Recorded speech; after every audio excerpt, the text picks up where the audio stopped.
Good morning, London. Welcome to the Sales Frequency. We are in London with 26 degrees today, some clouds and rain in our lovely Sales Frequency, your weekly tune in to tune up how you lead, sell, and adapt in a fast moving world. So I'm Jesus, and I'm joined by my co-host, Will. Hello, Will. Hi, Jesus. How you doing? Yeah. So we are officially right into July, Will.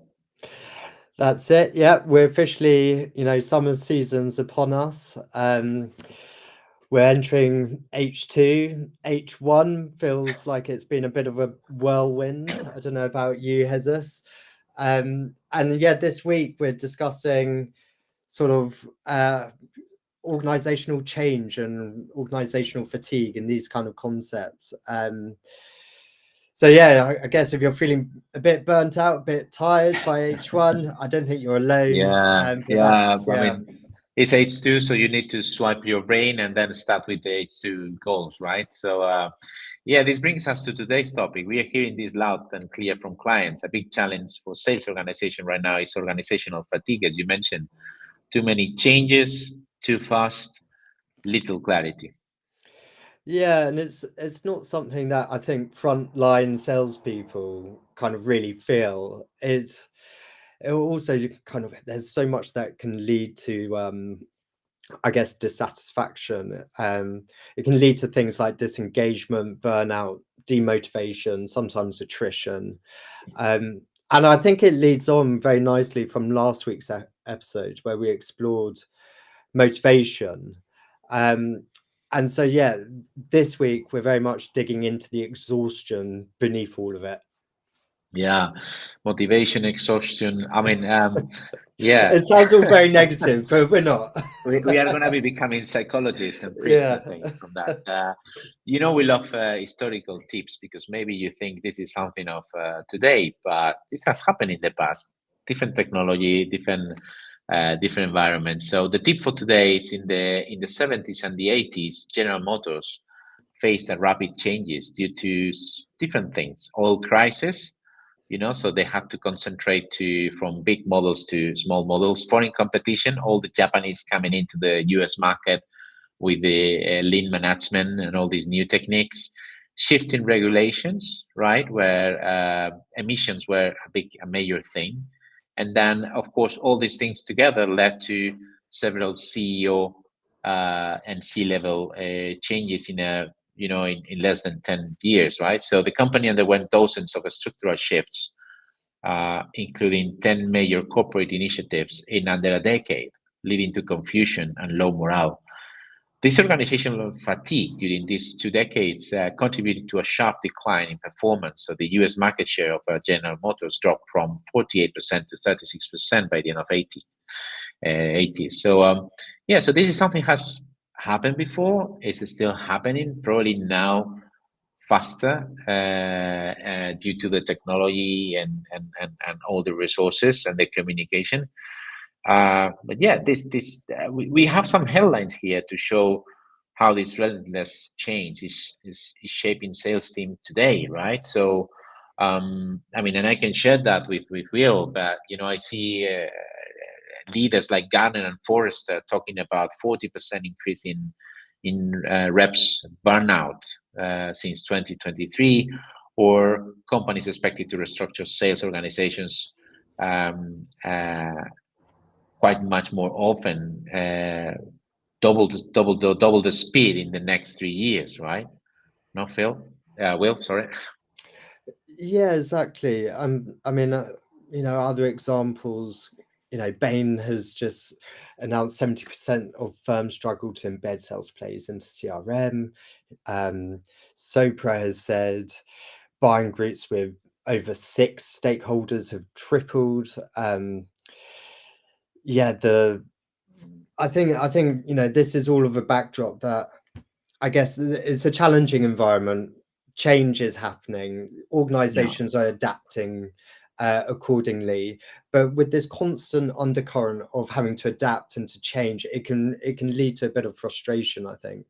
Yeah, and this has a lot of implications for the sales teams, right? Because at the end, it's not just a new technology or a new restructuring, is it affects differently to the sales team. So because it's like a constant disruption to routines, role of and the role of clarity, right, is something that is um, they have a target, they have to focus on a target, they're working on a target, they've been some months working on the target, and then there is a change, then the target's another one, right? uh, there is also a messaging fatigue, right? How you communicate all these changes to how you keep the motivation within all your sales teams while you're changing and changing and changing, and sometimes not communicating properly what is the purpose behind, what is the real stuff behind, right? So I think this, yeah, we've seen also anxiety from these tech integrations. You know that the new technology sometimes creates a lot of resistance, and we are looking into this with artificial intelligence. Recently we were analyzing the adoption of AI in one of the industries, and some years ago it was like resistance was the majority of the people, like 70-80%, and now the new surveys are giving us different statistics, right? So like maybe still 40-50%, but it's reducing, right? So people is adopting the new technologies, but sometimes it creates anxiety. Will I be, what is the level of tech expertise I need to work on this? What is the why I'm going to be changing my way of working that has been working and successful for the last years, right? So this drives to low emotional energy. So people are starting to have less energy on that and high disengagement. I believe that our best advice on that is, yes, it's changed. It's AI. Sounds like technology, but to be honest, AI is the most technology driven change we are having in our era, but at the same time it's the least technology requirements that you will need, because we are using large language models to communicate to this very sophisticated technology. So it's like democratizing. If you don't know about technology, it doesn't matter, you just use the AI and you are able to do what before you needed, like a PhD or being a data scientist, etc., etc. So I think we need to change this low emotional energy and this engagement with, the a discovery, a kind of a discovery and curiosity element, where it can drive us to potentially very good areas. And then we see, the change feels like something done to them, but not with people, right? So this is something that is not just individual, but potentially the organization and how the transformation is planned. So there are a lot of implications, a lot of feelings within the sales teams that and the impact and the results may be different depending on many things, right? From the culture, the knowledge, the level of curiosity and discovery, from many angles. Will. Exactly, and as you're just talking there, it reminds me of the concept. I think it came from the Navy SEALs. I think so. Anyway, VUCA, which I'm sure that many people listening will understand. But if not, VUCA is volatile, uncertain, complex, ambiguous. This is the context in which we're operating. Um, and that has implications. It has implications across the board, from sales leaders to your frontline sales professionals. And the faster leaders try to fix things, constantly trying to put out fires and identify new ways of working, implementing new changes, can lead to kind of fatigue, which is what we're talking about. Unless, of course, it's done with clarity and care. Of course, like not all changes can be hard, but it is really important to bring people with you. Yeah, I think leaders sometimes try to fix very quickly something. And maybe another piece of advice here is to really do a diagnose of what are the challenges and the status quo, right? Yeah, Because it's not the first time we've heard from clients, yes, I want to change this because this is what I want to fix. This is my problem. But sometimes when you try to open the perspective, right, and try to question yourself about, okay, I know that there is a process element that we need to do a change, but what about the strategy to do? What is the strategy behind for this process change? What are the results do I wanna expect?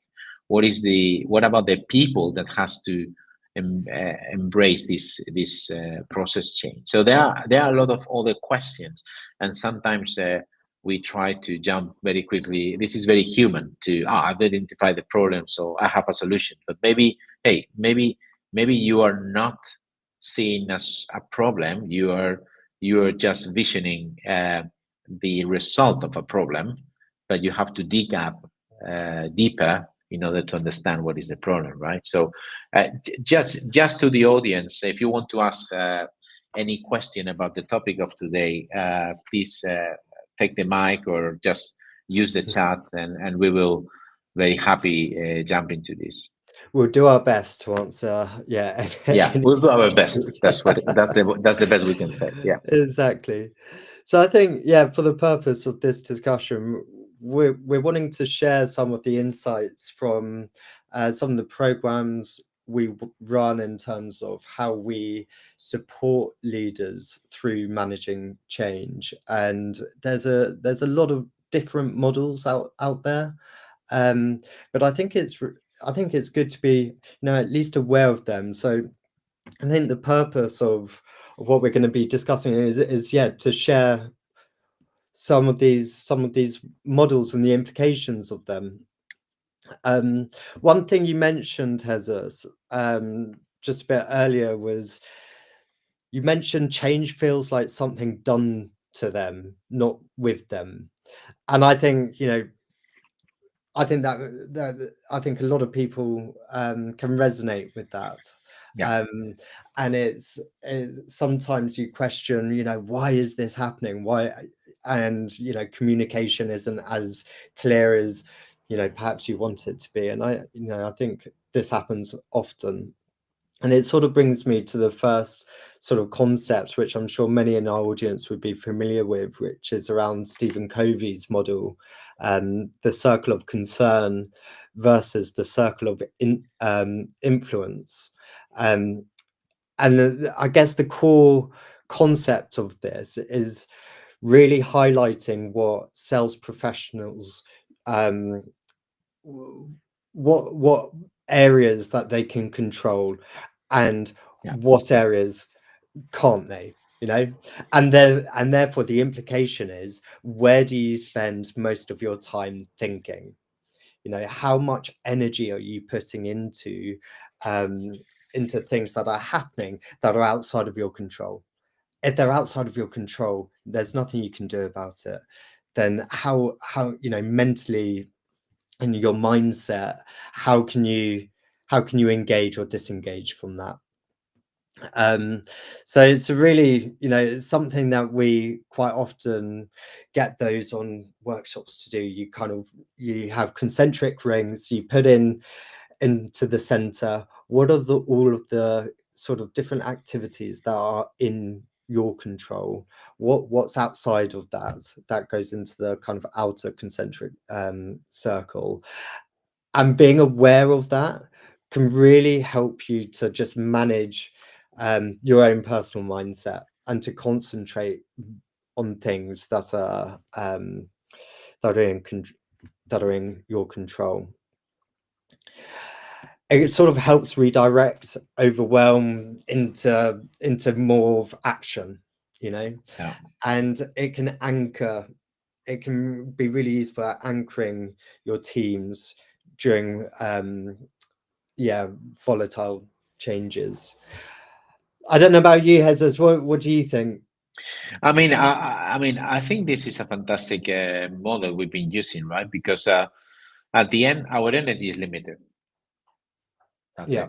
it. And then it's about, sometimes we are driven to make things just because it's in the agenda, just because it's whatever we were doing before, just because somebody else is saying, right? But with this kind of changes and short-term outcomes expected, I believe that more and more we need to make a judgment call of where, when, and where to use your energy, right? It's like the 80-20 rule that I'm a big fan. It's like probably 80% of your outcome and delivery should be probably 20% of the time or decision. So it's about to understand, okay, this from A to C, this is all the things I want to do, but the priority and the importance should be, I mean, it should be directly connected to the amount of energy you are making it, Yeah, right? absolutely. So it's not just prioritization, it's also energy, time, etc. So I believe that this kind of reflection gives us a great framework to stop for small time and think about it, Yeah. right? And I guess to bring this to life in a bit more, it's like when you kind of, read the news agenda and you see things like inflation increasing, or the potential rise in tax that we might we might Yeah, get yeah, in the future. These things do wear on you, and it does make you, it does, put uncertainty into the equation. yeah, Political decisions can have a consequence on buying, purchasing, and when that happens. But these things are just outside of our control. yeah, And so the exercise of being really aware of where you're spending your energy, like you were just talking about, on things that you are in control of. So that inner centric circle would be, well, what are the kind of conversations I'm having with my clients today? How can I be more present with them? yeah. How can I be more present with my team? It's really is about where you're putting your mental energy.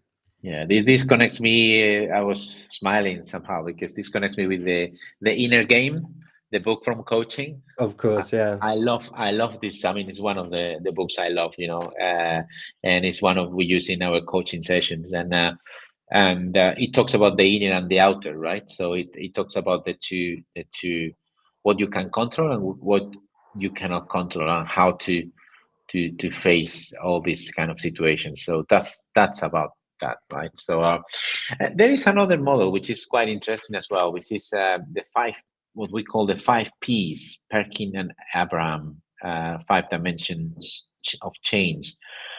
I mean, the core concept is that change must be planned across the 5 Ps. So the first one is purpose. And I want to stop first here, right? Because everyone is jumping into the other ones very quickly. The process, the people, the policies. That's my problem. But what is the purpose, right? Is there a real purpose? Is the purpose making sense? Is the purpose gonna be providing me the right direction and guide?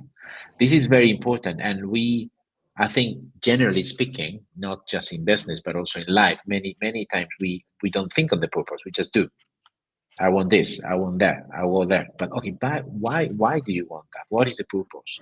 Is this really feeling you inside, professionally or personally? So for me, the first P, which is the purpose, means everything. When you take this into the startup ecosystem and world, uh, I mean, we've been funding companies before as well. So we've received, I mean, the most powerful questions you may receive from potential investors is, what is the purpose of this, right?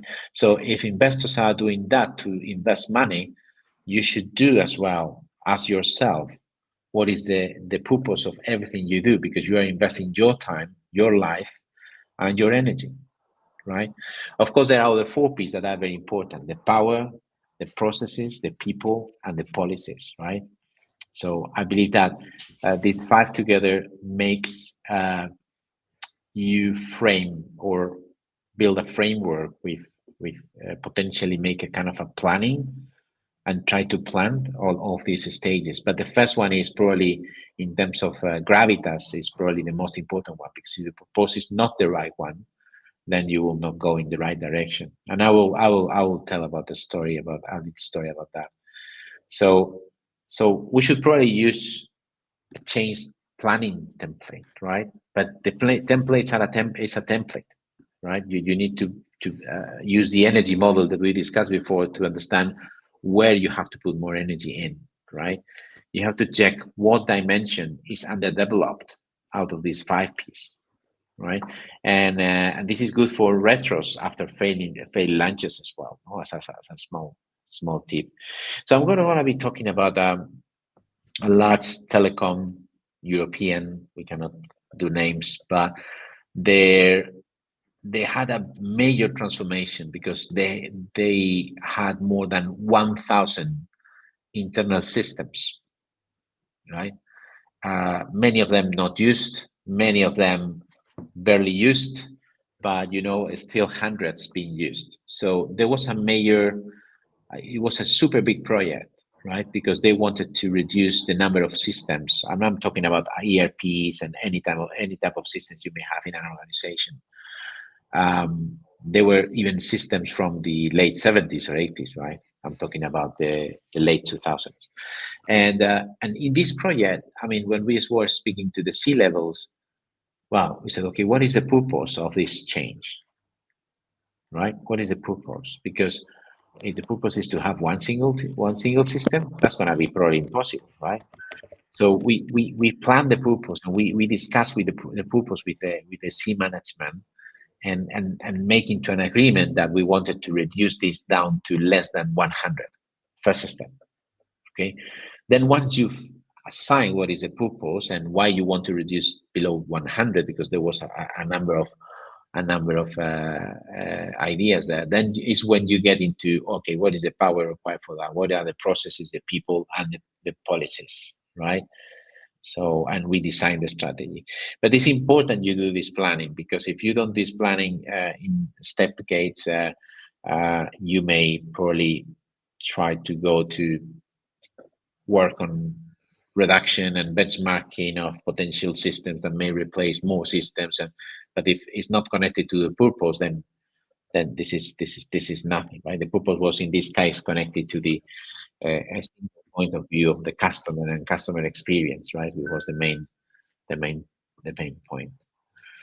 So yeah, that's another of the models. Will, I don't know if you want to talk about. Yeah, it's really interesting. I've not used the 5Ps before. I'm gonna have to look into it. It's been a while.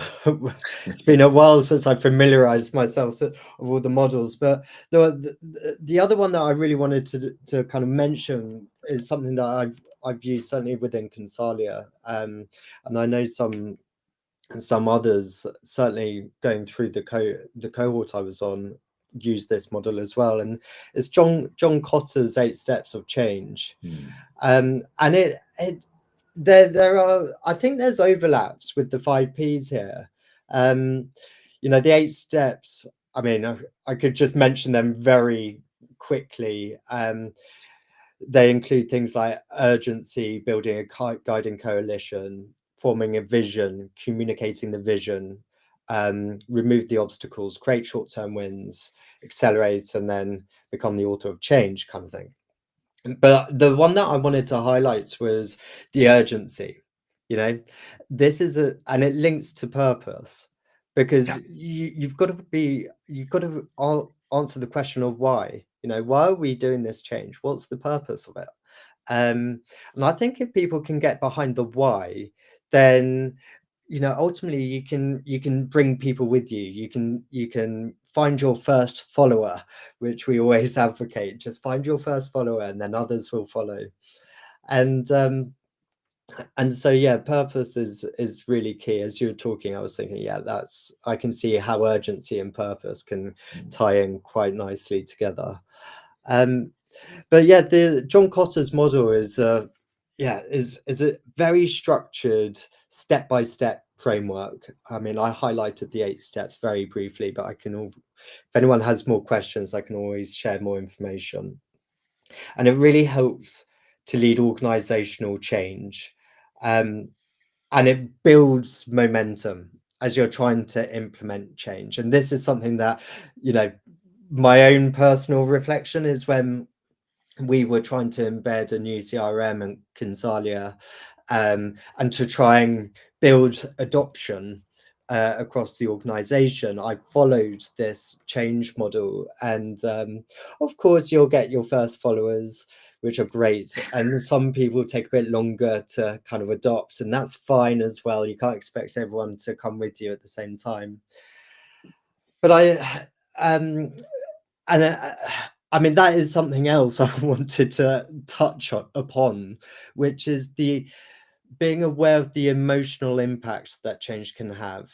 Yeah. So, you know, this model is, I guess, for organizational development. But as a leader, you really need to understand the emotional response of change that people can have. And, you know, there's other things that we need to be highly conscious of, such as the Sarah curve. You know, how do individuals respond to change? And I know I'm going off a little bit on the tangent, but I just wanted to mention that briefly, because, you know, that is really important, how people respond to change and how you need to adapt, you know, sometimes at an emotional level in order to bring them with you. But the 8 steps of change model can really help you do that. And it can help you, you know, audit where your change initiative might be stuck. And it helps you work around plans to kind of overcoming those obstacles without sort of overwhelming your teams, who might be going through an awful lot of change anyway.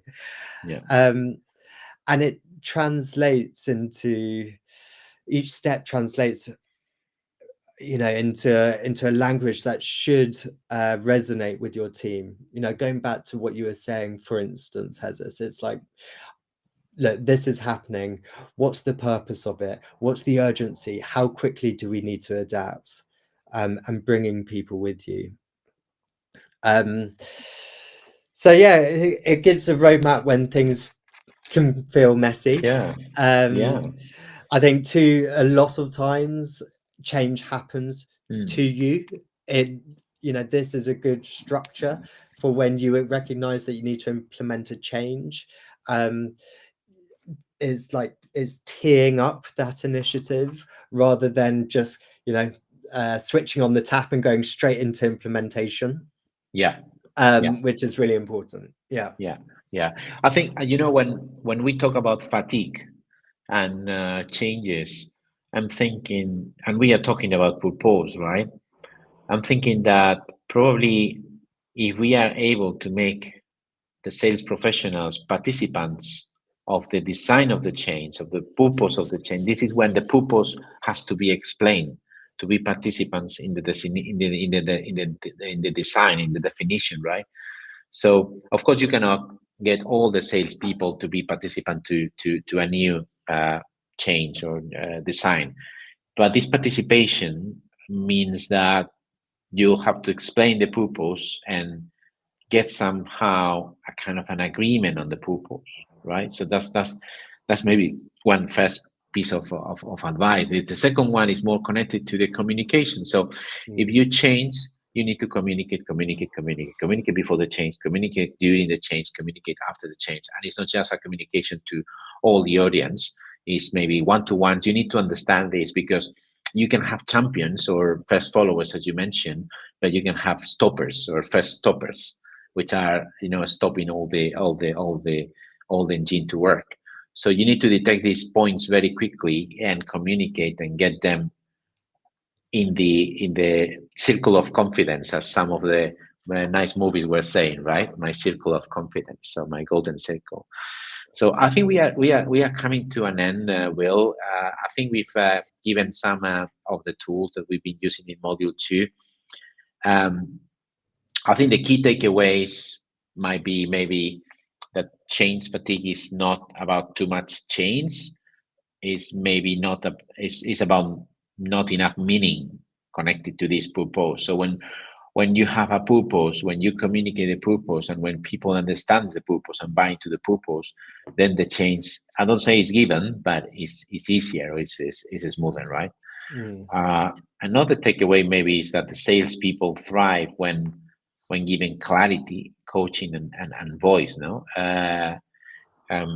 which, as we say, it's about this participation with the voice, right? It's clarity and participation. I think there is another one which might be that the real leadership is about mindset and not micromanagement. No, Will? Yeah, I think it's, I mean, that sort of leads, I'm conscious of time, but the emotional response to change is something that you need to consider. And so approaching change with the right mindset, acknowledging that, that some people might be very quick to adopt change, other people might be more resistant to change, and something you need to be acutely aware of, and how you manage that. And that can be done through one-to-ones, coaching initiatives, things like that, which is, these are all different techniques. But I think frameworks like the ones we mentioned today, so Covey, Kotter's, the 5Ps, they do give structure for anyone implementing change, give structure to uncertainty. But yeah, the emotional response to change is also it's a very interesting topic that, we need another half an hour to discuss that. Yeah. Very good, very good. So yeah. So I think that brings us to the half an hour. It's gone by so quickly. I think, thank you for anyone that's listening. If you did want to find out more about how to manage change, obviously we run various sales leadership programs exactly for this sort of topic. We're always very open to just have an open discussion about how you can manage change, and help leaders create alignment, momentum, and things like that. We know it's constantly happening. And if today's episode hit your home, get in touch, right? We will help you lead the change, or just have another pair of eyes helping you to look at it differently, right? Not just survive through the change. And as Will is saying, we have a lot of leadership programs. We have also coaching that might be very, very useful as well. So so reflect, coach, lead with mindset, and as always, tune in, tune up, and sell smart. See you then next Thursday. Thank you, Will, and thanks, thank you, everyone.